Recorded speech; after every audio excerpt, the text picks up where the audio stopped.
Bonjour à tous. Alors aujourd'hui, cette vidéo elle est destinée donc aux élèves de terminale spécialité maths et on est dans un chapitre qui porte en général le nom de complément sur la dérivation. On y parle donc des rappels sur ce que c'est qu'une dérivée, les notions de tangente. Ensuite, on a vu les formules de dérivation avec la dérivée d'une composée et maintenant on attaque ce qu'on appelle la convexité. Donc on va faire ça en deux parties. D'abord vraiment l'aspect graphique avec plein de courbes ici. On va parler de séquente, on va parler de tangente, on va parler de cordes.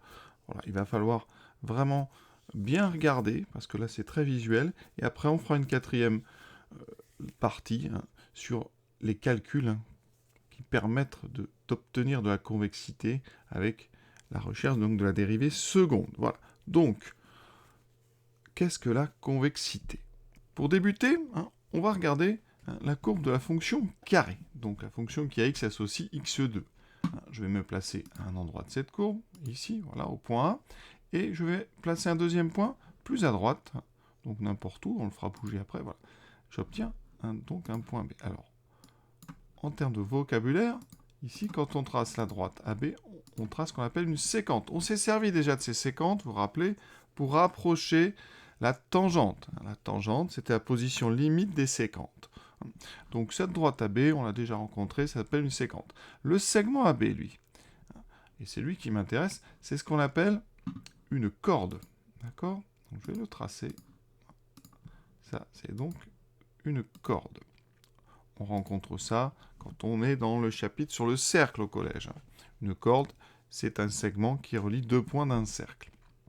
Eh bien, ce qu'on peut remarquer ici, c'est que quels que soient les points A et B que je choisisse sur la courbe, eh bien, regardez bien, sur la partie donc, qui va de A à B, ma courbe est toujours sous la corde. D'accord? Toujours sous la corde. Ça ne varie pas.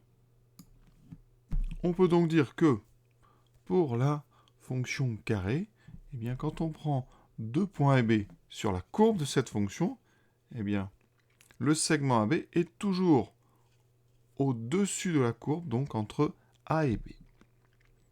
Regardons maintenant une autre parabole, par exemple moins x2, qui sera orientée, on le sait, vers le bas. Qu'est-ce qui se passe? Eh bien, vous voyez, cette fois-ci, c'est l'inverse. Quand je relie A et B, eh bien, le segment que j'obtiens est toujours en dessous de la courbe comprise entre les points A et B.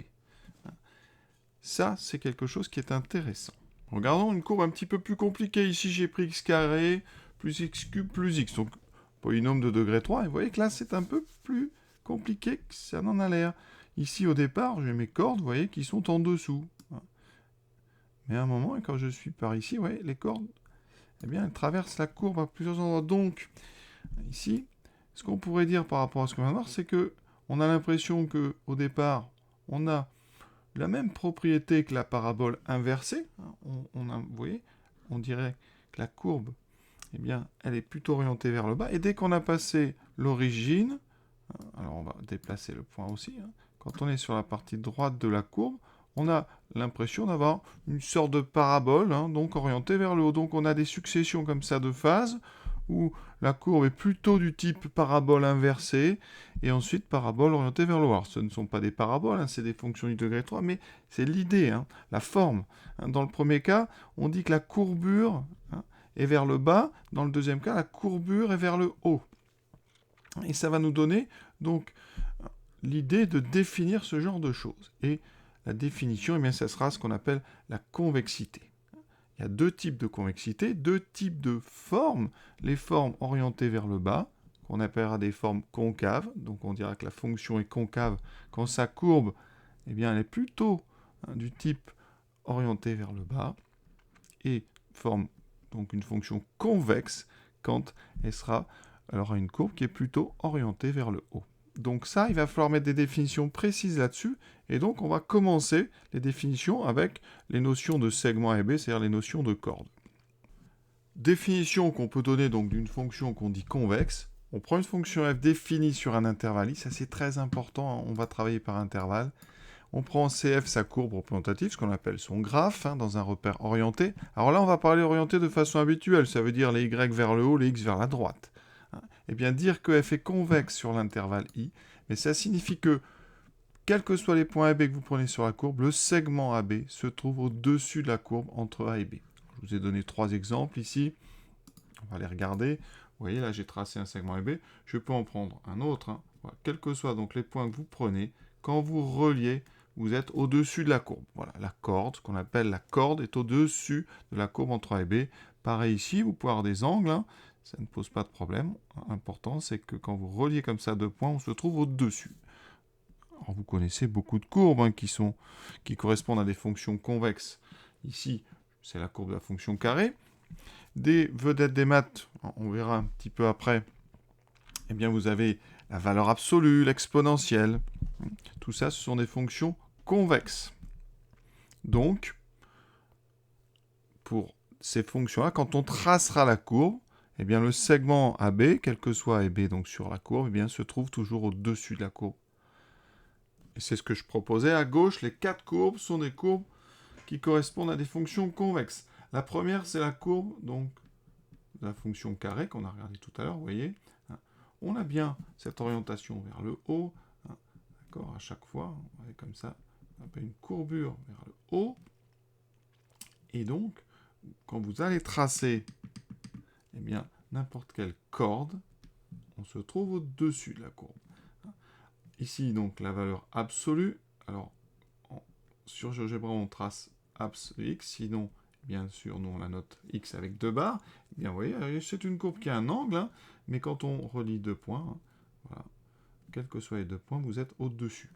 Ici, la fameuse exponentielle, vous voyez, quand on relie 2 points, on est bien au-dessus.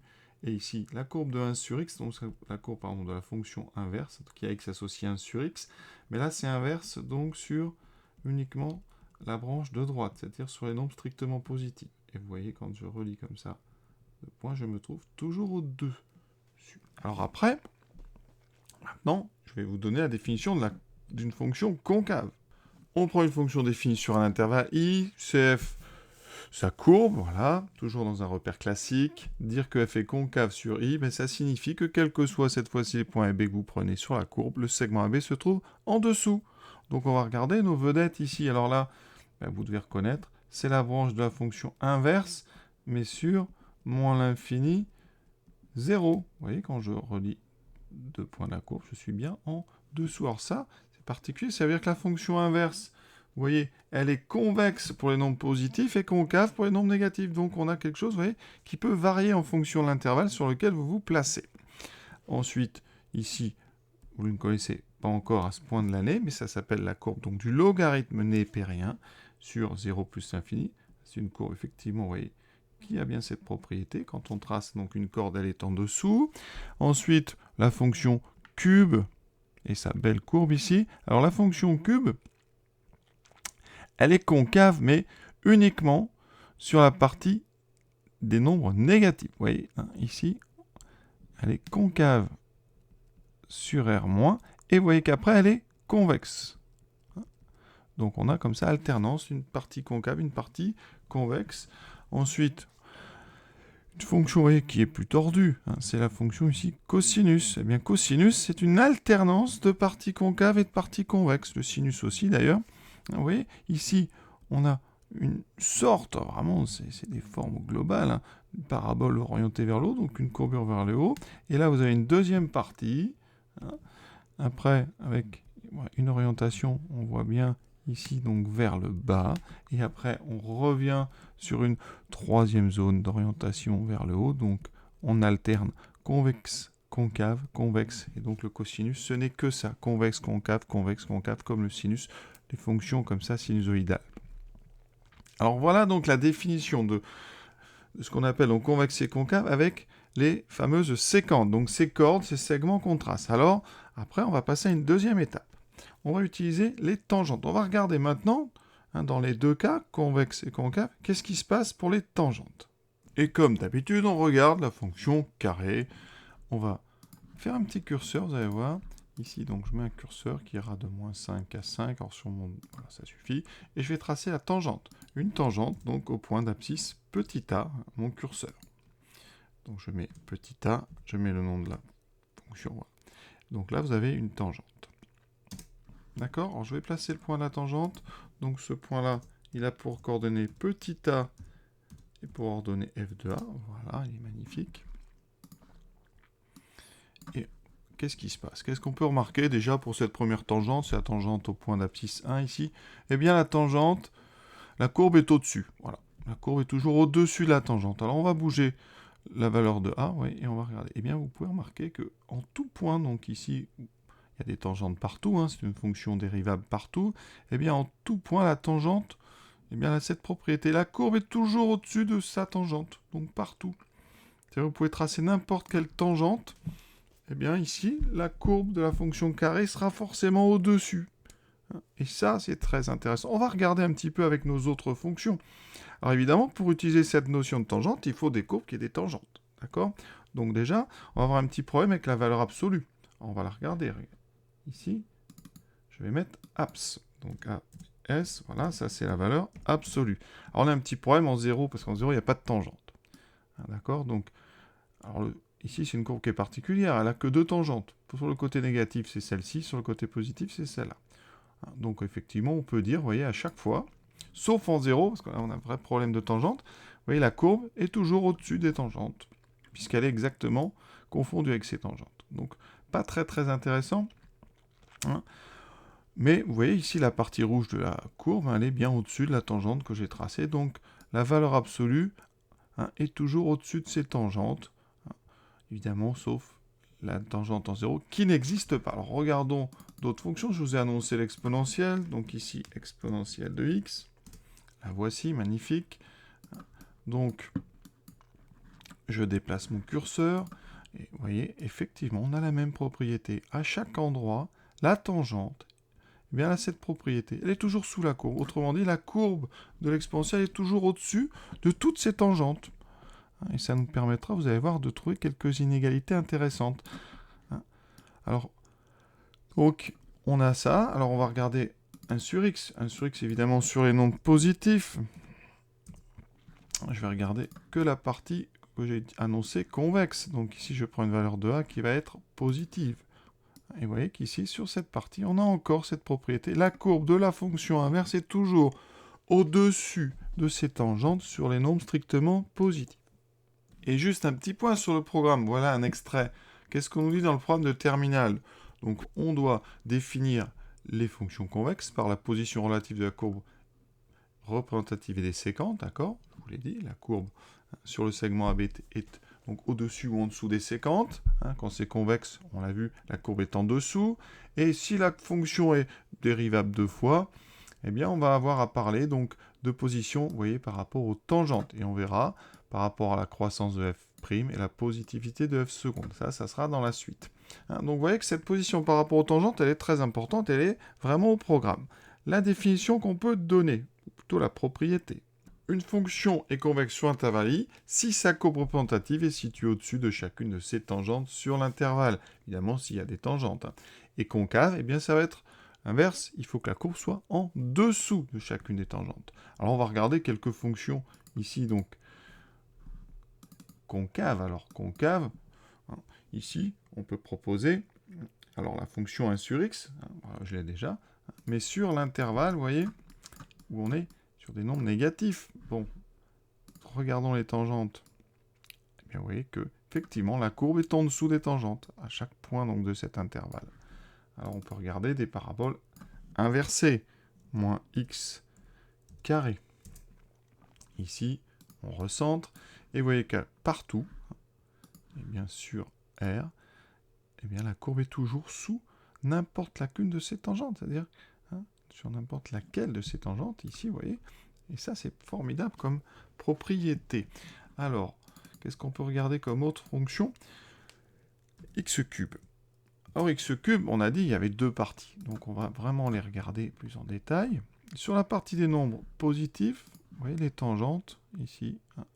Alors, il faut regarder que la partie positive. Alors, je vais couper, ici, on va regarder vraiment la fonction sur ces deux parties. Alors, ici, je vais définir donc la fonction f de 0 à un très grand nombre, voilà.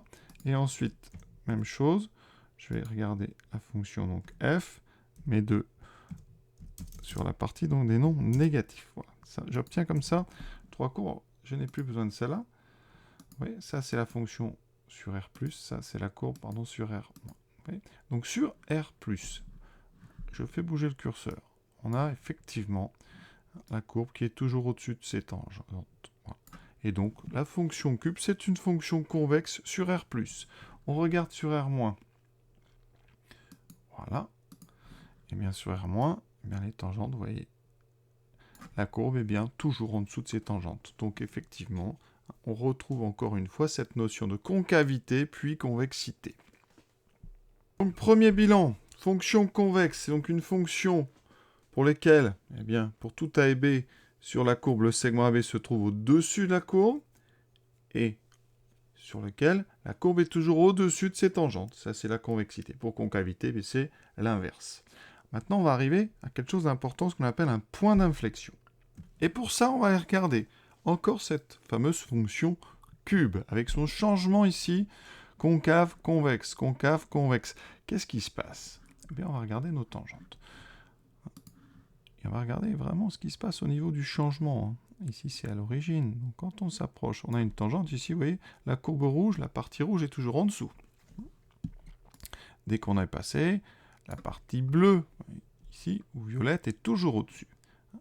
Eh bien, qu'est-ce qui se passe exactement au point de changement? Eh bien, vous avez une tangente, ici, alors c'est l'axe des abscisses, elle est très particulière, cette tangente. On remarque que la courbe arrive par en bas et ressort par au-dessus. On dit que la courbe traverse sa tangente. En fait, c'est aussi la tangente qui traverse la courbe. On a ici vraiment un changement de position relative. On arrive ici avec une courbe en dessous, une tangente au-dessus, et on ressort les deux positions inversées.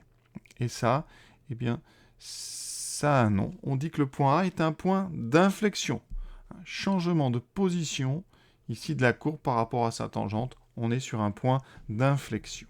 Regardons une fonction avec une courbe un petit peu plus tordue. La fonction ici, j'ai pris donc d'expression x3 moins 3x2. Vous voyez, il y a une petite vaguelette. Alors, regardons la position de la courbe par rapport à ces tangentes. Alors au départ, on a une forme, vous voyez, ça ressemble de loin à une parabole inversée. Donc on est sur une zone où la fonction est concave. Ici, la courbe est bien en dessous de ces tangentes. Alors il faut trouver à quel moment la position relative entre courbe et tangente change. Ici, vous voyez, la courbe est toujours dessous. Ça n'a pas changé. Vous pouvez avoir une fonction croissante ou décroissante. Ça n'a pas d'influence sur la concavité. Donc ici, on est toujours sur une zone concave. Vous voyez, la tangente est bien au-dessus.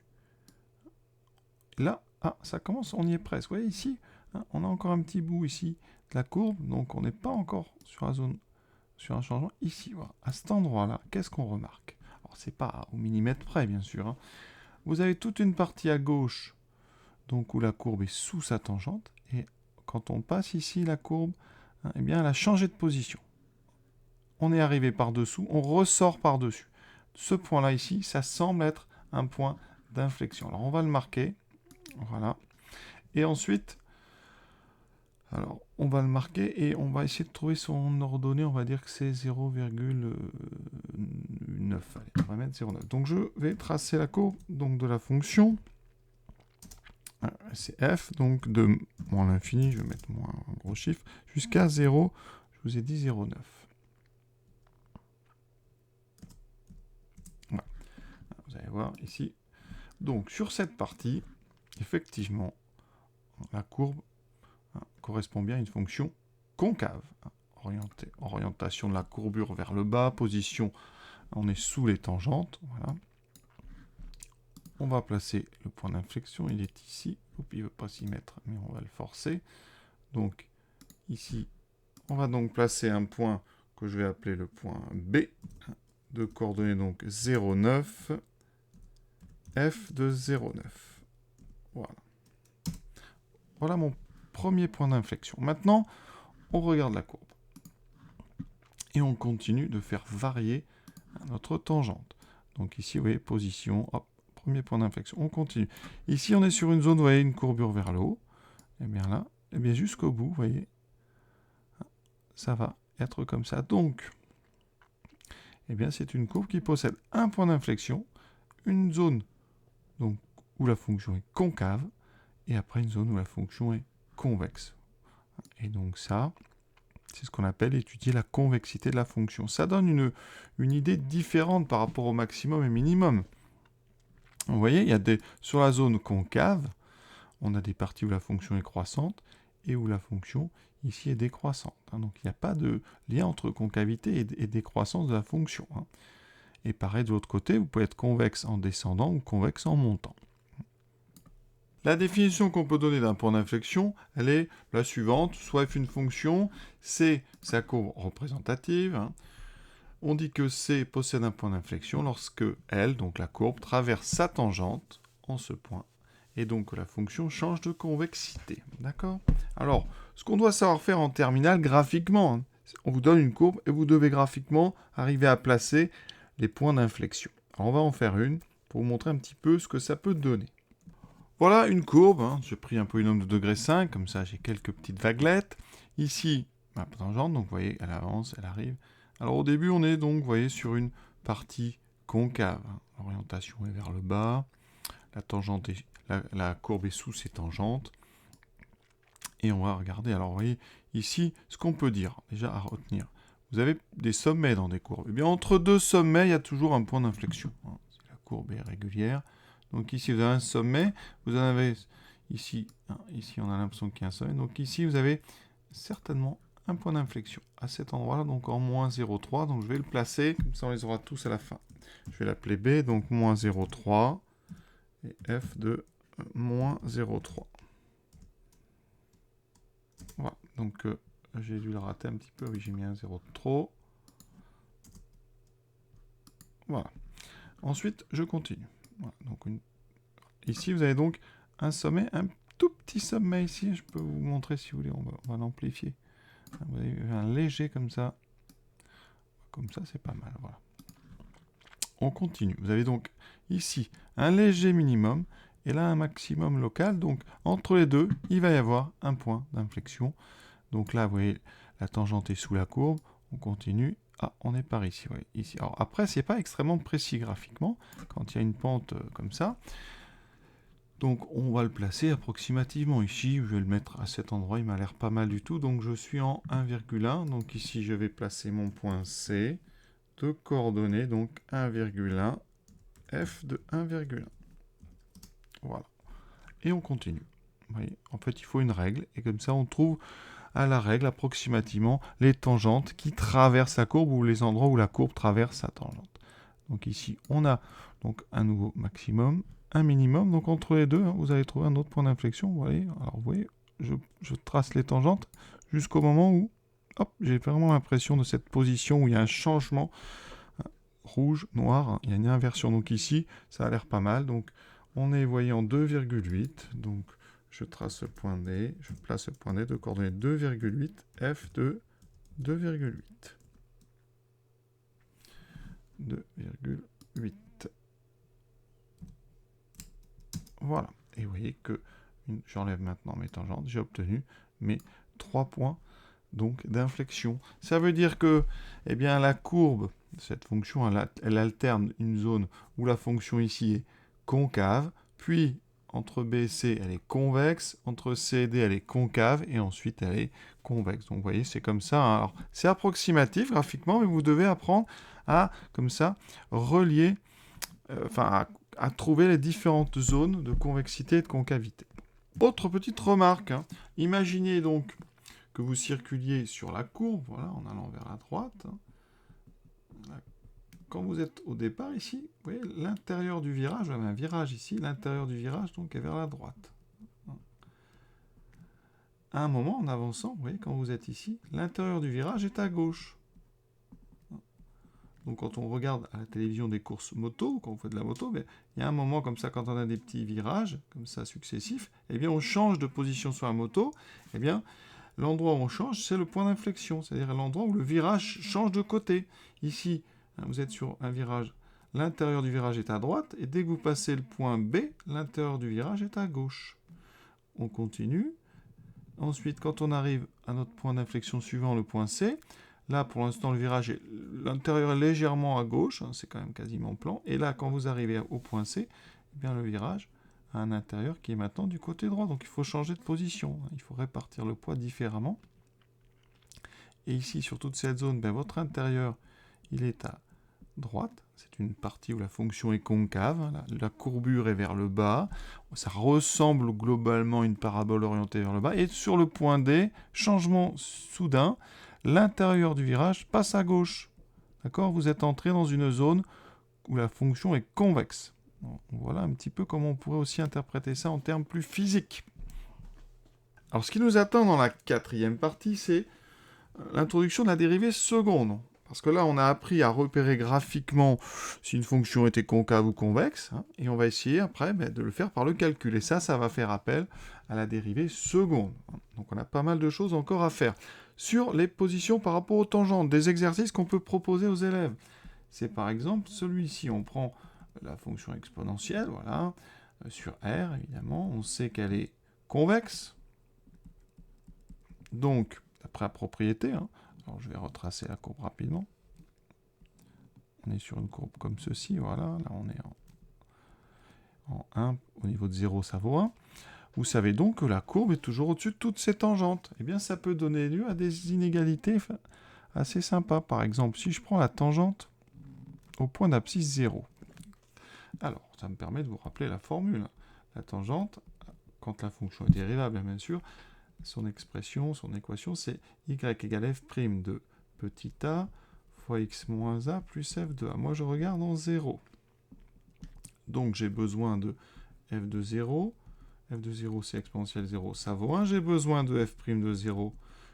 F exponentielle, c'est sa propre dérivée, donc c'est pareil. Donc, la tangente au point d'abscisse 0, je vais l'appeler t0. C'est f', donc 1 fois x moins 0, plus f de 0, donc 1.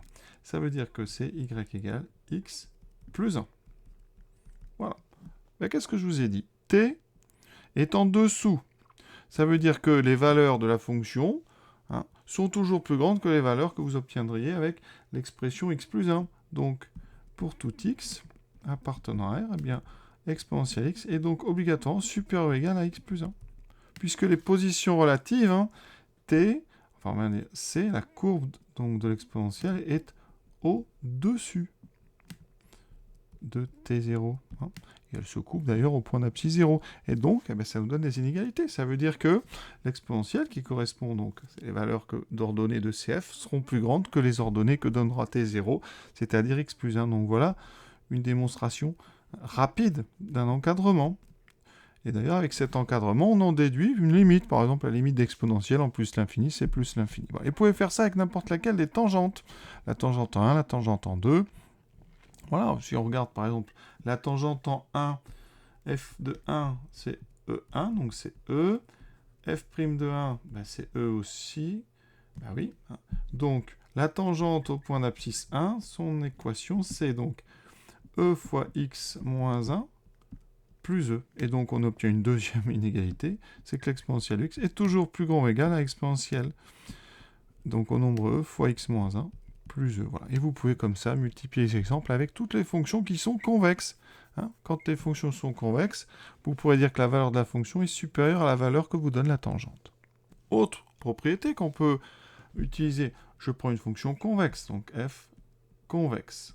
Ça veut dire que si vous prenez petit a petit b réel, sur l'intervalle où elle est convexe, convexe donc on va dire sur un intervalle i, eh bien si on prend a et b éléments de i, qu'est-ce qu'on remarque? Le point, donc l'image du milieu entre petit a et petit b, donc f de a plus b sur 2, c'est ici. C'est plus petit que l'ordonnée de ce point-là. Ce point-là, eh bien, il est au milieu entre a et b. Donc, ça veut dire que f de a plus b sur 2 est plus petit que f de a plus f de b sur 2. Alors, comme ça n'a pas l'air très intéressant, mais si vous prenez avec des fonctions, ça peut donner des propriétés sympas. Regardons le programme pour voir où on en est. Alors, nous, on a donc déjà parlé des dérivés, composés de deux fonctions, de savoir dériver une composée, ça c'est fait. Fonction convexe, donc définition par la position relative de la courbe représentative des séquentes, ça c'est ce qu'on vient de faire. On vient de voir aussi que ça a un lien avec la position par rapport aux tangentes quand elles existent. Et donc il nous reste à parler de f', la croissance de f' et la positivité de f seconde. Donc ça, c'est la quatrième partie du cours. Un point d'inflexion, on en a déjà parlé. Et donc, qu'est-ce qu'on doit savoir faire en terminale, Donc, vous voyez, je vous ai parlé des inégalités. Ici, on vous dit démontrer des inégalités en utilisant la convexité d'une fonction. Ça, il faudra faire des petits exercices là-dessus. Vous allez voir, c'est très sympa. Ensuite, il faut savoir esquisser, c'est dresser, faire une allure rapide de la courbe à partir donc de tableau de variation. Bon, ça, tableau de variation, par contre, vous voyez, de f, f', f seconde. Ça va faire plein de petits exercices aussi. Et surtout, ce qui nous intéresse pour aujourd'hui, c'est lire sur une représentation graphique. Donc, de f, f' ou f seconde. Donc ça, c'est pareil, on va travailler ça en détail. Les intervalles où f est convexe, concave, et trouver les points d'inflexion. Donc voilà. Tout ça à faire. Ensuite, une démonstration qu'il faudra faire dans la prochaine vidéo, peut-être une 5e, c'est justement le lien entre f seconde, le signe de f seconde, et la position par rapport aux tangentes. Une très belle démonstration à voir. Donc, évidemment, je vous invite à suivre nos aventures. On va s'arrêter là pour aujourd'hui. Je vous souhaite une bonne fin de journée à tous. À bientôt.